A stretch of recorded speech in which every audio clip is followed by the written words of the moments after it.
Lord of the Rings is the great-grandfather of many of fantasy stories. It has an ancient enemy, and a dark, hot, evil place you don't want to go to, long-lived religious peoples, and a hero that returns from the dead. So does Babylon 5. And welcome back to the heart of the stories we tell, a series where I spend way too much time thinking about what makes a story. And today, I'm going to try to be a little less dark than I was last week as we take a quick look on why I think Preston Jacobs has missed the point of a Game of Thrones by comparing it to Babylon 5. If you saw last week, we talked about war stories as anti-war stories. And even though I had plenty to choose from, I went with MASH and Rambo to try to keep us in the fictional. This week, I'm going to continue where I left off and talk about a much more modern series. But first, I need to recap what started this. I'm a big fan of speculation and reworking stories. I scour the internet for fan theories. And way back when, I found Preston Jacobs. He has been quite the expert on Mr. Martin and all of his writings, and I do suggest you check him out. However, he postulates a theory that I at first didn't understand. I grew to, but I also just I didn't like it. What if the self-confessed hippie, G.R.R. Martin, is not really writing a huge fantasy war book, but an anti-war story disguised as an epic fantasy war? Before I go too much into it, I've listened to all of his evidence, and I think he missed something. And what I think he missed is the Babylon 5 connection. Before I go any further, I need to put up my spoiler warning. I'm going to be talking about the first 4 seasons of Babylon 5, maybe a little bit about other episodes too. All the episodes of A Game of Thrones are going to be fair game. All the books from A Song of Ice and Fire, along with all of Preston's theories. I also have a few of my own theories that may prove to be right. Just saying.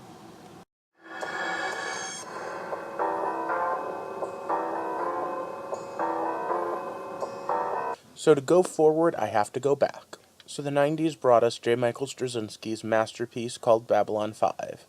It was a story written to be a 5-year arc that switched networks 3 times, but was completed in 6 years. It's a story full of things that I could talk about for hours, and I already have in my theme and symbolism videos.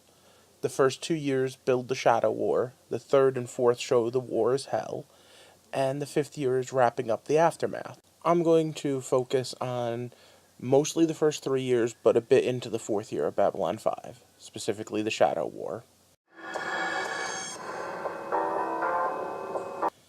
I still remember the first time I heard the words, "The Babylon station was a dream given form," and the awe that space station brought to teen me. They weren't the first words of the opening sequence, they weren't the last, but somehow they're the words that stuck with me. Dream given form. The story isn't perfectly paced in those early episodes, and going back to watch them now, the special effects don't exactly hold up as well as I would have liked. I'll skip the play-by-play and go into generalities, both to save time, and because I might want to go back and do a more detailed look at a show that I think that even if it didn't age as well as I'd like, definitely deserves to be looked at again. The Babylon Station was a UN in space, in the aftermath of a war between the non-aligned worlds. They were supposed to be a peacemaking force. It failed when an ancient enemy awakens and starts to move. At first, it looks like the main cast is in luck. Another ancient race is there to help them. The Shadows and the Vorlons appear to be villain and hero. But quickly, that gets shown to be a little bit of a lie. There's a lot more to it. There's politics and backstabbing and deaths. There's corruption and conspiracy and lies and everything you would expect from Game of Thrones now. In Season 3, the big twist comes. The captain goes to Zahadum and dies. Before he does, he hears the shadow side of the argument. Chaos and war are a ladder. The 4th season shows his triumphant return, and the war kicking into high gear.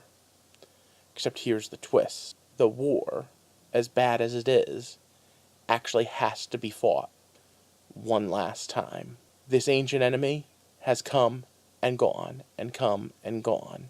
This time, Sheridan promises, he's not going to defeat them for the next 100 years, for the next 1,000 years. He's going to defeat them once and for all. The resolution of the Great Shadow War, though, isn't a battle decided by tactics or bravery or who has the best weapons. Because point blank, the Shadows and Vorlons have the better weapons, they have the better crews, they have more, just numbers. At the end of the day, it isn't a battle won as a standard battle. It was talked out. Sheridan and Delenn, together, tell the Shadows and the Vorlons where to shove it. In the end, they didn't need to kill their enemies. They needed to understand them. Sound familiar?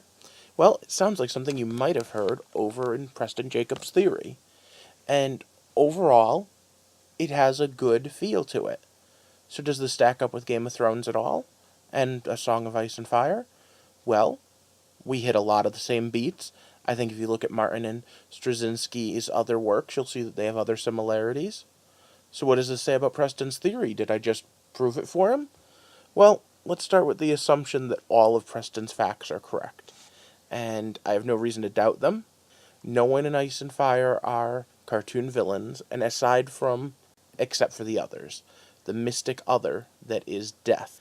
Now, the Shadows look to be evil and vile right away when they show up in seasons 1 and 2. But they were once left as guardians, just as the others, at least if you believe the TV adaptation, were once human. So yes, I do believe Preston is onto something, but this is where I think he misses it. The Superman quote. Dan Jurgens has him written as saying, "I wish violence wasn't necessary. Violence is the price we pay to accomplish the greater good." I want you to think about that for a second. At the end of the day, the others are still the villains. The Shadows are still the villains. They need to be stopped. Even Babylon 5, that does not end with the war to end all wars, still needs to use a couple nukes to get them to open their eyes. Yes, at the end it's a war against not powers and principalities, but against the death of hope. But it's still a war. So I do believe the War of the Dawn is still coming. I just think that at its height, Jon is going to have to understand the others, not kill the others. That doesn't mean that no war is coming. That doesn't mean that there isn't a war that needs to be fought. But it might mean that the end of the war might throw a few people for a loop. But not Preston. Game of Thrones, the TV show, has banked, seriously, on Martin's ability to send a twist. The problem is that the writers aren't as good on the show as he is at making those twists. No disrespect, he's a great writer. So, I have to assume, though, they're still following the basic blueprint.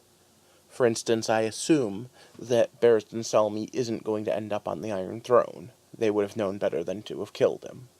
Now, having said that, wouldn't it have been cool if that was the end of the story? Him sitting there on the Iron Throne, ruling Westeros, his last inner monologue being about how he served the Mad King, he served the Drunk King, he served the False Boy King, he served the Mad Queen, and now, having seen all of these people do it wrong, he needs to do it right and honorable. But I digress, because again, that's not how the series is going to end. We know that the end point for Game of Thrones, the TV show, and the basic points of the end of The Song of Ice and Fire are going to meet. For that to happen, the TV show can't just whole cloth invent the origin of the others. And that is one of the big sticking points. You see, the others aren't weapons. They're not nukes. They're soldiers. Scared boys who were forced into being soldiers for a cause that wasn't their own. Sound familiar? Maybe like something that Martin would have protested as a child? Well, as younger. Maybe like the Vietnam War. Thinking about Rambo and the PTSD, and you just can't turn it off. Thinking about never being able to come home, not fully in your head, being stuck in the land of always winter. Now, there are 100 mysteries in the story. You can go with who are Jon's parents, you can go with what is Varys up to, you can go with who really built the wall, what the Night Watch's real purpose is, lots of things. Is the Three-Eyed Raven good or bad? But at the end of the day, if we're going with a complex story, if we're going with something that's going to strike home for Mr. Martin, I think a Vietnam analogy works very, very well. So, how does this all tie into Babylon 5? I think the War for the Dawn and the Shadow War are going to have a lot in common. I think they're going to start off looking very similar. The Shadow War looks like the normal sci-fi war, with the ancient enemy, with the ships, with the explosives, with all the reports coming in, with the battles. And I think the War for the Dawn is going to look similar. I think the War for the Dawn is going to be Valyrian steel against others and dragons and all sorts of mystical things.